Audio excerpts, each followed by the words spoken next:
आज हम कक्षा 12वीं का चैप्टर 2 पुष्पी पादपों में लैंगिक जनन के बारे में हम पढ़ेंगे।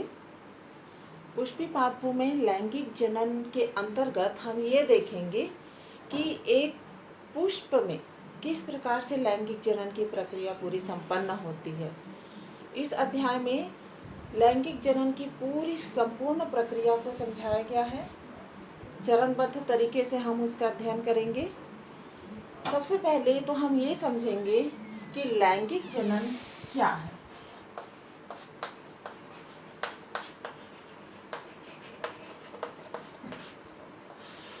अध्याय 1 में हमने जनन के कई प्रकार के बारे में हमने पढ़ा है और जहाँ पर हमने ये देखा था कि लैंगिक जनन प्रजनन की वह विधि होती है जिसमें नर और मादा युग्मक आपस में संयोजित होकर के भ्रूण बनाते हैं। तो इसमें एक बहुत इम्पॉर्टेंट चीज़ है कि दोनों प्रकार के युग्मक होने चाहिए, नर और मादा युग्मक। जब ये नर और मादा युग्मक दोनों आपस में फ्यूजन करते हैं, संयोजित होते हैं, तब ये बनाते हैं जाइगोट। जाइगोट को हम हिंदी में बोलते हैं युग्मनज, अर्थात नर और मादा युग्मक दोनों मिलकर के जाइगोट बनाते हैं और फिर जाइगोट आगे वृद्धि करके भ्रूण बनाता है और फिर भ्रूण से एक नए पौधे का विकास होता है। तो इस प्रकार से एक पूरी लैंगिक जनन की प्रक्रिया संपन्न होती है। यहाँ पर ये जानने वाली बात है, युग्मक जो होता है हमेशा हैप्लॉयड होता है। आपने हैप्लॉयड और डिप्लॉयड दोनों के बारे में पढ़ा है। हैप्लॉयड यानी अगुणित, युग्मक की कोशिका अगुणित होती है। अगुणित का अर्थ ये होता है कि कोशिका में गुणसूत्रों की संख्या अपने जनक कोशिका से आधी होती है। और अगुणित होने के लिए क्या आवश्यक है कि युग्मक में अर्धसूत्री विभाजन होना जरूरी है। अर्धसूत्री विभाजन के फलस्वरूप ही युग्मक में गुणसूत्रों की संख्या आधी होगी और वह अगुणित कोशिका होगी। यहाँ पर हमको ये बहुत बेसिक पॉइंट है ये कि युग्मक अगुणित होना क्यों आवश्यक है। मान लीजिए हम एक एग्जाम्पल लेते हैं कि मान लीजिए एक पौधा है जिसके गुणसूत्रों की संख्या जिसमें 24 है। अब मान लीजिए उसमें अर्धसूत्री विभाजन नहीं होता है, युग्मक में 24 गुणसूत्र है और वो दूसरे युग्मक में भी 24 गुणसूत्र है और ये जब दोनों फ्यूजन करेंगे तो 48 हो जाएगा। और हम जानते हैं कि किसी भी हर एक जीवित जो चीज़ है, पौधे हैं या जीव है, किसी भी जीव में एक निश्चित गुणसूत्रों की संख्या होती है। और यदि यहाँ पर 24 और 24 दो प्रकार के युग्मक आपस में संयोजित होकर के 48 गुणसूत्र हो जाएंगे तो वह पौधा ही नहीं रह जाएगा, उसके में वो लक्षण ही मौजूद नहीं रहेगा। इसीलिए युग्मक में अर्धसूत्र विभाजन की क्रिया होती है और उसमें मान लीजिए 24 है पौधे का गुणसूत्र संख्या, तो युग्मक में 12 रहेगा, दूसरे युग्मक में 12 रहेगा और इस प्रकार से वह जो पौधा रहेगा उसमें 24 गुणसूत्र वाले पौधे की प्राप्ति हमें होगी। तो यहाँ हमेशा ध्यान रखना कि जो युग्मक होता है वह हैप्लॉयड या अगुणित होता है, जो कि अर्धसूत्री विभाजन के फलस्वरूप होता है। तो यहाँ हमने ये देखा कि नर और मादा युग्मक की आवश्यकता हमें पड़ती है जब एक पौधे में लैंगिक जनन की प्रक्रिया होती है। लैंगिक जनन कहाँ पर संपन्न होता है? लैंगिक जनन संपन्न होता है प्रजनन अंगों में। और जब हम एक पुष्पी पादप की बात करते हैं तो उनके प्रजनन अंग कौन से होते हैं? पुष्प होता है। पुष्प ही वह स्थान होता है जहाँ पर लैंगिक जनन की प्रक्रिया संपन्न होती है, अर्थात एक पौधे का प्रजनन अंग होता है पुष्प। अब पुष्प में प्रजनन अंगों की स्थिति आप सभी जानते हैं, पुष्प की संरचना के बारे में फिर भी हम एक संक्षिप्त में पुष्प की संरचना के बारे में बात कर लेते हैं, उनके प्रजनन अंगों के बारे में बात कर लेते हैं। यदि हम एक पुष्प की रचना देखें तो नीचे पुष्पासन होता है जिसे हम थैलेमस कहते हैं।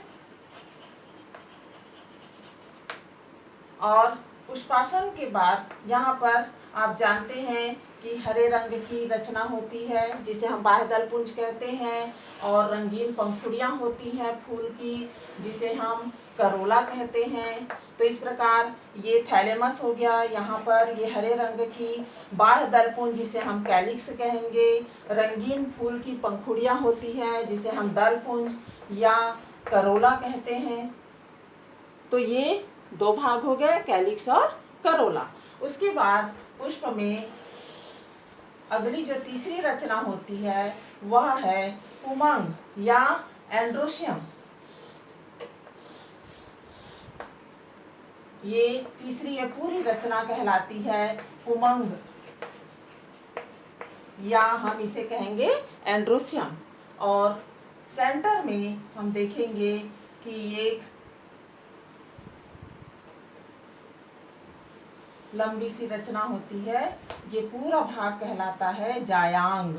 ये ऊपर से नीचे तक ये पूरा भाग जायांग कहलाएगा, और ये 3 भागों से मिलकर बना रहेगा। ये वर्तिकाग्र यानी स्टिग्मा, वर्तिका और ओवरी। तो नीचे का जो फूला हुआ भाग है यह कहलाता है ओवरी या अंडाशय। और ओवरी के अंदर, अंडाशय के अंदर में बीजांड लगे होते हैं या ओव्यूल लगे होते हैं। तो इस प्रकार पुष्प के हम मुख्य रूप से 4 भागों के बारे में पता होना चाहिए। ये है पूरा भाग बीच का जायांग या गायनोसियम। पुष्प के 4 भाग कैलिक्स, करोला, एंड्रोशियम और गायनोसियम। ये 4 भागों में से ये जो कैलिक्स और करोला है ये दोनों सहायक अंग कहलाते हैं, और पुमंग और जायांग जो है वह आवश्यक अंग कहलाते हैं। आवश्यक अंग इसलिए क्योंकि बिना पुमंग और जायांग के लैंगिक जनन की प्रक्रिया संभव नहीं है। पुमंग में यहाँ पर परागकोश है, ऊपर की ओर रचना, और यही परागकोश के अंदर में परागकण भरे रहेंगे। ये परागकोश है जिसके अंदर परागकण भरे होते हैं, और यहाँ नीचे अंडाशय है जिसके अंदर ओव्यूल या बीजांड लगे होते हैं। तो ये ओवरी या अंडाशय जो है यह पुष्प का मादा जनन अंग है, और परागकोश जो है यह पुष्प का नर जनन अंग है। या हम कह सकते हैं पुमंग नर जनन अंग है और जायांग मादा जनन अंग है, और इन्हीं दोनों जनन अंगों के द्वारा लैंगिक जनन की प्रक्रिया संपन्न होगी। यहाँ पर हम फिर से अगर एक नर जनन अंग पुमंग की बात करें तो उसमें एक लंबा फिलामेंट होता है, और ऊपर परागकोश होता है जिसे हम एंथर कहते हैं, और इसी परागकोश के अंदर में परागकण भरे रहते हैं, और यही परागकण जो होता है यह नर युग्मक कहलाता है। परागकण को हम क्या कहेंगे? पोलन ग्रेन इंग्लिश में। यहाँ पर आपको बायोलॉजी में इंग्लिश वर्ड्स का भी अभ्यास होना जरूरी है, क्योंकि आगे जब हायर क्लासेस में जाते हैं तो इसके सारे नाम अंग्रेजी में ही होते हैं, जो कि सरल भी पड़ता है। हिंदी नाम इसके कठिन होते हैं, इसलिए आप हिंदी के साथ साथ अंग्रेजी नामों का भी इसकी जानकारी आपको रखनी है। तो ये है नर जनन अंग जिसको हम पुमंग कहते हैं। इसमें 2 भाग होते हैं, एक एंथर होता है और नीचे का फिलामेंट कहलाता है। अगर हम एक मादा जनन अंग की बात करें तो अभी हमने देखा था इसमें 3 भाग होते हैं। ऊपर का स्टिग्मा, बीच में एक लंबी नली होती है जिसे हम स्टाइल कहते हैं, और नीचे का खुला भाग ओवरी या अंडाशय कहलाता है। ये मादा जनन अंग का भाग है, और इस अंडाशय के अंदर में बीजांड लगे होते हैं। बीजांड को इंग्लिश में हम कहते हैं ओव्यूल।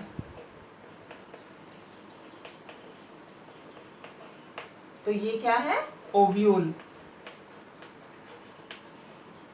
और इसी ओव्यूल के अंदर में अंड कोशिका का निर्माण होगा। जिस प्रकार से नर जननांग में पोलन ग्रेन रहता है, युग्मक, नर युग्मक, उसी प्रकार मादा में ओव्यूल के अंदर अंड कोशिका का निर्माण होगा जो कि मादा युग्मक कहलाएगा।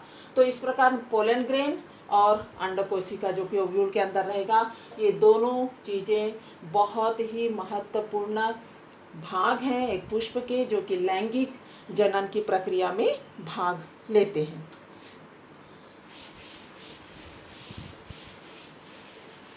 अब हम लैंगिक जनन की प्रक्रिया के बारे में यहाँ पर बात करते हैं। अच्छा, यहाँ पर एक चीज़ और बच्चों जानना जरूरी है कि एक फूल में, जैसे हमने अभी चित्र बनाया था उसमें दोनों नर और मादा जननांग एक ही फूल में थे। जरूरी नहीं है कि एक ही पुष्प में हो।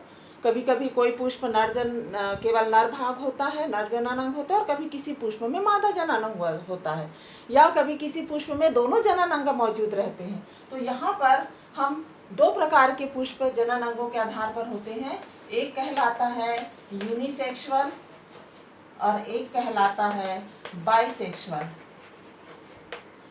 यूनि मतलब एक लिंगी, यूनिसेक्सुअल मतलब एक लिंगी, और बाइसेक्सुअल का मतलब होता है द्विलिंगी। जैसे नाम में ही अर्थ छुपा हुआ है। यूनिसेक्सुअल ऐसे पुष्प जिसमें केवल एक ही जननांग मौजूद रहेंगे, या तो नर रहेगा या मादा रहेंगे। और द्विलिंगी पुष्प ऐसे होते हैं जिसमें दोनों जननांग एक ही फूल में मौजूद रहते हैं। तो ये शब्द आपको जानकारी में होनी चाहिए। यूनिसेक्सुअल फ्लावर कौन से होते हैं और बाइसेक्सुअल फ्लावर कौन से होते हैं। अब हम आगे की बात करेंगे लैंगिक जनन।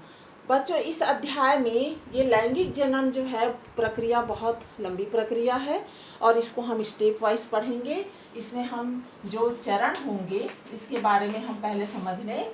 इस लैंगिक जनन के चरण में जो पहला चरण होगा वह होगा लघु बीजाणु जनन।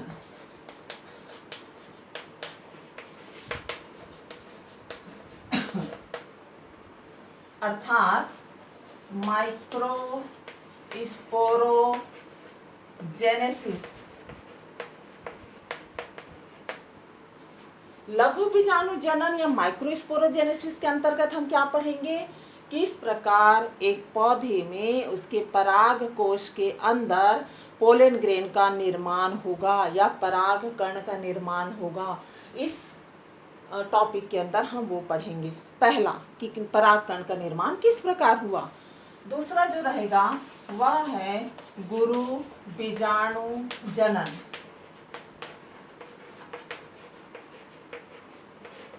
Mega sporogenesis.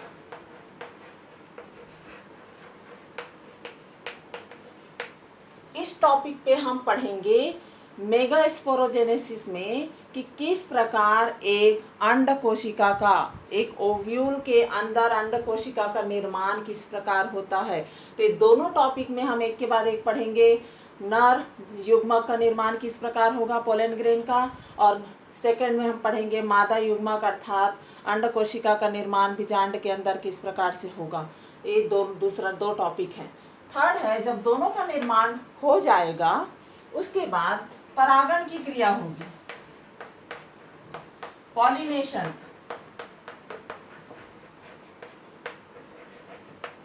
परागण की क्रिया में परागकण अपने पराग कोश से बाहर निकल के आएगा और फिर मादा जननांग में जाकर लैंगिक जनन की प्रक्रिया पूरी करता है। यह परागण की क्रिया कहलाती है। चौथा होगा जब परागण की क्रिया हो जाएगी उसके बाद हम अगला टॉपिक पढ़ेंगे निषेचन या फर्टिलाइजेशन। फर्टिलाइजेशन की प्रक्रिया में हम पढ़ेंगे किस प्रकार से नर और मादा युग्मक आपस में फ्यूजन करेंगे और क्या क्या परिवर्तन होता है। फिर निषेचन की क्रिया होने के बाद में हम पढ़ेंगे भ्रूण का विकास। भ्रूण का विकास किस प्रकार होगा और फिर भ्रूण किस प्रकार से एक नए पौधे में परिवर्तित होता है। चरणबद्ध तरीके से हम इस अध्याय को पूरा पढ़ेंगे। आज के क्लास में हम पहला टॉपिक लेंगे माइक्रोस्पोरोजेनेसिस या लघु बीजाणु जनन, अर्थात पोलन ग्रेन का निर्माण किस प्रकार होता है।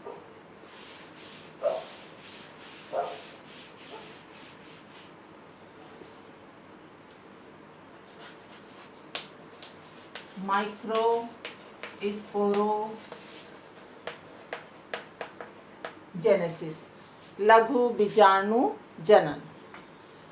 अब हम जानते हैं माइक्रोस्पोरोजेनेसिस, माइक्रोस्पोर यानी पोलन ग्रेन को ही हम कह रहे हैं, पराग कण की ही बात हम कर रहे हैं। एक पुष्प में पराग कण कैसे बनेगा? जब एक पौधा धीरे धीरे विकसित होता है तो एक पराग कोश जो शिशु पराग कोश होता है, जब हम एक पराग कोश की रचना देखते हैं तो आप ये जान लीजिए कि एक पराग कोश में 4 कक्ष होते हैं। ये हमने पराग कोश देखा था, एक बार मैं फिर से बता दूं। ये हमने सिंपल एक पराग कोश ऐसे बनाते हैं ना, नीचे तंतु रहता है, ये ऊपर पराग कोश लगा है। लेकिन अगर हम पराग कोश का अनुप्रस्थ काट को काट कर देखें तो उसमें हमें 4 चैम्बर दिखाई देते हैं, 4 कक्ष रहते हैं। इस प्रकार से ये नीचे तंतु रहेगा और यहाँ पर एक 4 कक्ष, अर्थात परागकोश में 2 लोब होंगे, एक लोब में 2 कक्ष, दूसरे लोब में 2 कक्ष। इस प्रकार से 4 कक्ष यहाँ पर एक परागकोश के अंदर में रहते हैं। अब हम किस प्रकार से इस परागकोश के अंदर पराग कण बनेंगे, इसको समझने के लिए मैं केवल एक कक्ष के बारे में यहाँ पर डिटेल बताऊंगी, उसे बड़ा करके, ताकि आप लोगों को आसानी से समझ आए। मान लीजिए ये एक चैम्बर है, एक कक्ष है परागकोश का। ये एक परागकोश का एक कक्ष है। जब शिशु परागकोश रहता है तो उसमें बाहर की ओर के जो स्तर होता है वो एपिडर्मिस लेयर कहलाता है, बाह्य त्वचा। ये बाह्य त्वचा हो गई और ये बाह्य त्वचा अर्थात एपिडर्मिस, एपिडर्मिस या बाह्य त्वचा। उसके नीचे का जो स्तर रहता है वह हाइपोडर्मिस लेयर कहलाता है। अब यहाँ पर आपको धीरे धीरे समझना है कि किस प्रकार से एक पराग कण अंदर भर जाएगा, पराग कण निर्माण किस प्रकार से होगा। सामान्यतः कोशिका इस पराग कोश के बाहर एपिडर्मिस या बाह्य त्वचा का बाहरी स्तर है। उसके बाद उसके नीचे का जो स्तर रहता है वह ये भी कोशिकाओं से मिलकर के बना होता है, इसको हम हाइपोडर्मिस कहते हैं। यहाँ से परिवर्तन की शुरुआत होगी। ये जो हाइपोडर्मिस लेयर की कोशिकाएं हैं, ये कोशिकाएं आकार में बड़ी हो जाती हैं, दूसरे कोशिकाओं से भिन्न हो जाती हैं और इसे हम मान लीजिए आगे का विभाजन, क्योंकि ये जो कोशिकाएं बड़ी हो जाएंगी, मान लीजिए हाइपोडर्मिस लेयर की एक कोशिका को मैं दर्शा रही हूँ, ये कोशिकाएं जब आकार में बड़ी हो जाएगी तो इन कोशिकाओं को हम आर्कीस्पोरियल कोशिका कहते हैं। आर्कीस्पोरियल कोशिका, कौन सी कोशिका आर्कीस्पोरियल कोशिका कहलाती है? जो एपिडर्मिस के नीचे की जो लेयर है हाइपोडर्मिस कोशिका की, वह कोशिका आकार में बड़ी हो जाएगी और उसे हम अब क्या कहेंगे? आर्कीस्पोरियल कोशिका। ये आर्कीस्पोरियल कोशिका विभाजन करके 2 प्रकार की कोशिकाओं में बदल जाती है। इसको मैं और बड़ा बना लूं क्योंकि विभाजन के बाद ये और कोशिकाएं बनाएंगी। मान लीजिए ये एक हाइपोडर्मिस लेयर की एक कोशिका है। अब ये 2 भागों में विभाजित हो गई। बाहर की ओर जो कोशिका का स्तर है वह कहलाता है primary parietal cell, primary parietal कोशिका या प्राथमिक भित्ति कोशिका। और दूसरी जो भीतर की ओर कोशिका बनती है वह प्राथमिक स्पोरोजिनस कोशिका, प्राथमिक स्पोरोजिनस सेल और प्राथमिक पैराइटल सेल। यानी आर्कीस्पोरियल सेल से हमें दो प्रकार की कोशिकाएं मिलेंगी, प्राथमिक भित्ति कोशिका, पैराइटल कोशिका को हम क्या कहते हैं हिंदी में, भित्ति कोशिका, और जो दूसरी कोशिका बनेगी प्राथमिक स्पोरोजिनस कोशिका, स्पोरोजिनस कोशिका। यहाँ पर अब हम बात करते हैं केवल प्राइमरी पैराइटल सेल की, प्राथमिक भित्ति कोशिका। यहाँ पर विभाजन की प्रक्रिया फिर शुरू होगी और 3 से 5 स्तर तक की कोशिकाएं बनती हैं, लेयर बनती हैं। इसमें से एपिडर्मिस के नीचे की ये जो कोशिकाएं हैं ये एंडोथीसियम का निर्माण करेगी। उसके बाद 2 या 3 स्तर की कोशिकाएं जो हैं वह मिडिल लेयर की कोशिकाएं कहलाती हैं, और उसके बाद नीचे की स्तर की कोशिकाएं जो थोड़ी सी आकार में बड़ी होती हैं यह टैपेटम कहलाती है, टैपेटम। तो यहाँ पर हम प्राइमरी पैराइटल सेल से 3 प्रकार की कोशिकाओं का निर्माण होगा जो 3 से 5 स्तर की रहेंगी। पहले स्तर की कोशिकाएं एंडोथीसियम कहलाएगी। क्या कहलाएंगी? एंडोथीसियम।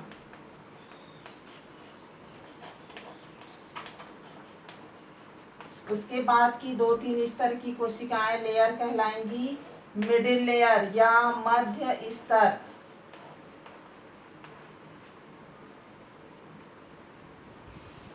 और सबसे नीचे के स्तर की कोशिकाएं कहलाएंगी टैपेटम। ये तीनों कोशिकाएं कहाँ पर बनी? ये तीनों कोशिकाएं बनी प्राइमरी पैराइटल कोशिका से या प्राथमिक भित्ति कोशिका से। 3 प्रकार की कोशिका बनी। कौन कौन सी बनी? एंडोथीसियम, मिडिल लेयर या मध्य स्तर, और बना टैपेटम।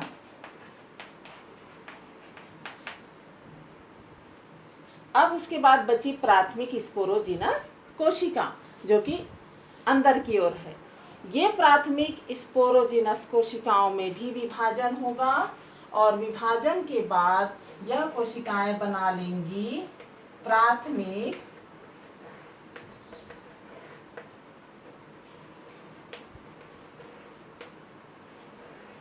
बीजाणुजनक मातृ कोशिका। प्राथमिक स्पोरोजिनस कोशिका से क्या बनेगा? प्राइमरी माइक्रोस्पोर मदर सेल, प्राथमिक बीजाणु मातृ कोशिका। और इस प्राथमिक माइक्रोस्पोर मदर सेल से या बीजाणु मातृ कोशिका से में फिर यहाँ पर बच्चों एक विशिष्ट विभाजन वही होगा जो कि लैंगिक जनन के लिए, युग्मक निर्माण के लिए अति आवश्यक है। कौन सा विभाजन होगा? अर्धसूत्री विभाजन, मियोसिस होगा। और मियोसिस के बाद ये जो प्राइमरी माइक्रोस्पोर मदर सेल है उससे बन जाएगा माइक्रोस्पोर,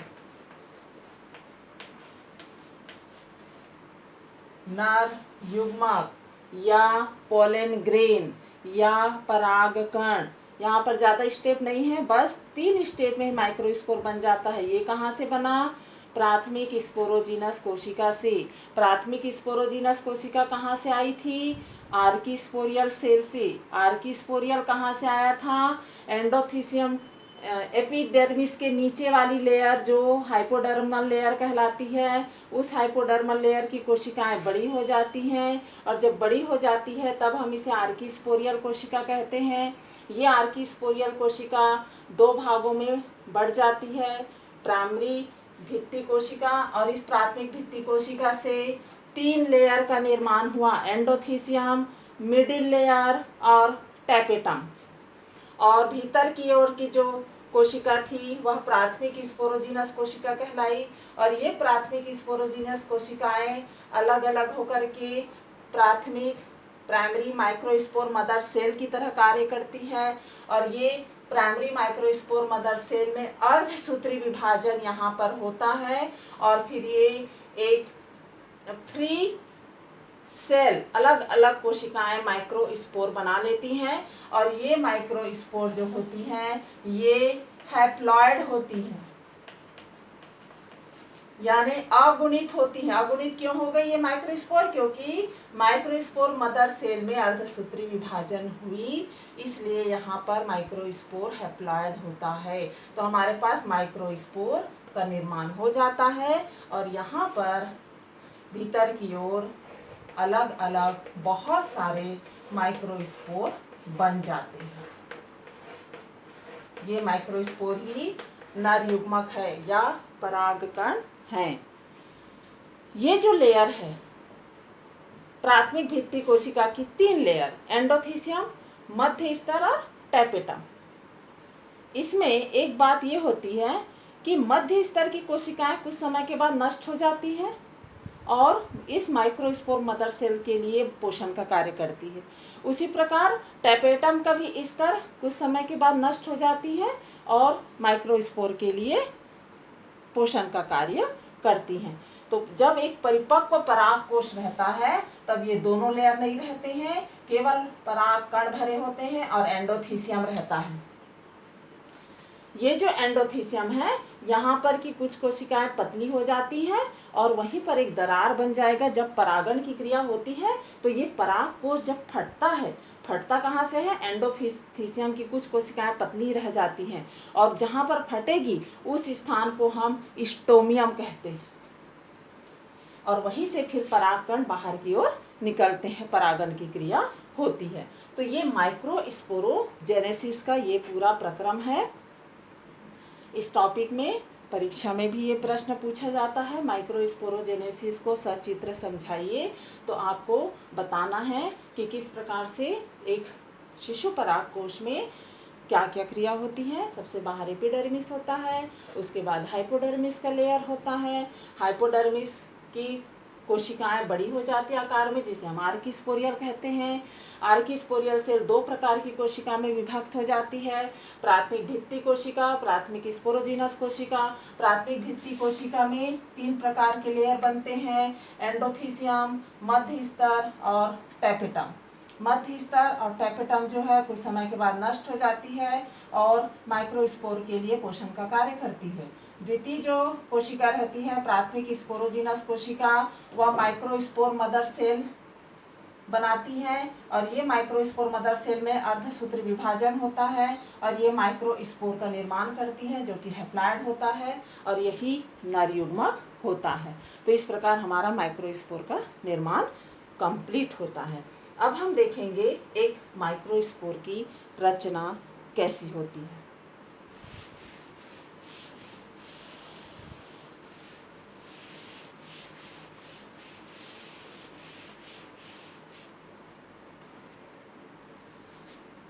माइक्रोस्पोर एक गोलाकार की रचना होती है जिसमें 2 स्तर होता है। बाहरी स्तर इसका खुरदुरा होता है, कठोर होता है, जिसको हम एक्साइन बोलते हैं, बाह्य भित्ति एक्साइन। और भीतर का जो स्तर होता है वह इंटाइन कहलाता है, अंतःभित्ति।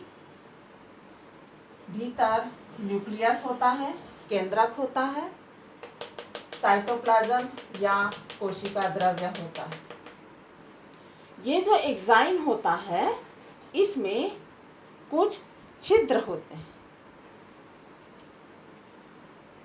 इसे हम जर्म पोर कहेंगे, जर्म पोर या जनन छिद्र। ये छिद्र कहाँ होता है? बाहरी भित्ति में, एक्साइन में होता है। ये जो एक्साइन है यह एक रासायनिक पदार्थ स्पोरोपोलेनिन से बना होता है। Sporopollenin, sporopollenin. यह जैविक अपघटन नहीं होता, इसका जैविक अपघटन नहीं होता स्पोरोपोलेनिन का। यह अपघटित नहीं होता है, इसलिए जब परागकण का न्यूक्लियस बाहर निकलेगा तो किसके जरिए निकलेगा?